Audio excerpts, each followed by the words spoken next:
be honest with you, I don't like talking about the Middle East. And the reason is simple.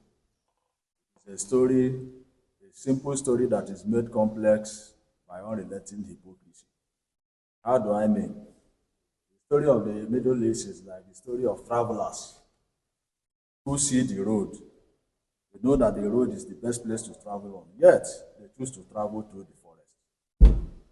And the most annoying part is that each time there is crisis in the Middle East, there are two things that usually happen. Most people don't talk about it. First thing that happens is that there is a polarization of argumentation along the lines of either the sophistication of the weapons deployed by belligerent countries or the permutation as to which country emerges victorious from the conflict.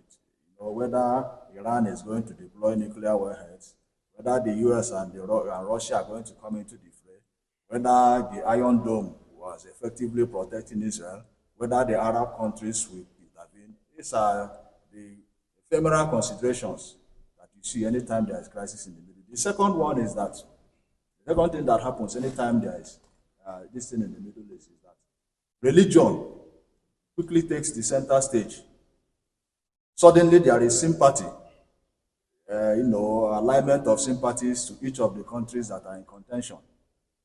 Sometimes this sympathy, in fact, most times, this sympathy is often in total ignorance regarding the religious demographics of the countries in contention. For instance, anytime there is conflict between Israel and any other country in the Middle East, you will see predominantly Christian countries supporting Israel.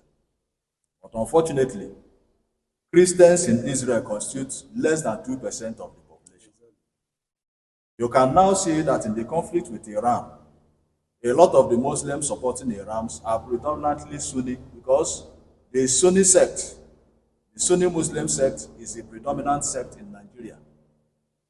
But Iran is Shia, 90 to 95% Shia. And if you know the history of Islam, you know that the Sunni and the Shia are just managing to coexist. There is conflicting tension. So then, what is the basis of all these sympathies? If you look at the current issue between Israel and Iran, Israel, going by researchers affiliated to the American Federation of Scientists, has about 90 nuclear warheads. And it is panicking that Iran's nuclear program threatens its existence. Meanwhile, Iran, as we speak, doesn't have a single nuclear warhead. It has been carrying out nuclear programs, probably with the intention of producing weapons, nobody is sure. But currently, Iran has no nuclear warhead. You look at the issue between Israel and the Palestinians. First of all, there are authors who insist that the current Israel is in no way related to the early Israelites of the Old Kingdom. A writer like Michael Fowler was reading an article he wrote. The title of the article was Thinking Too Much About Too Little for Far Too Long.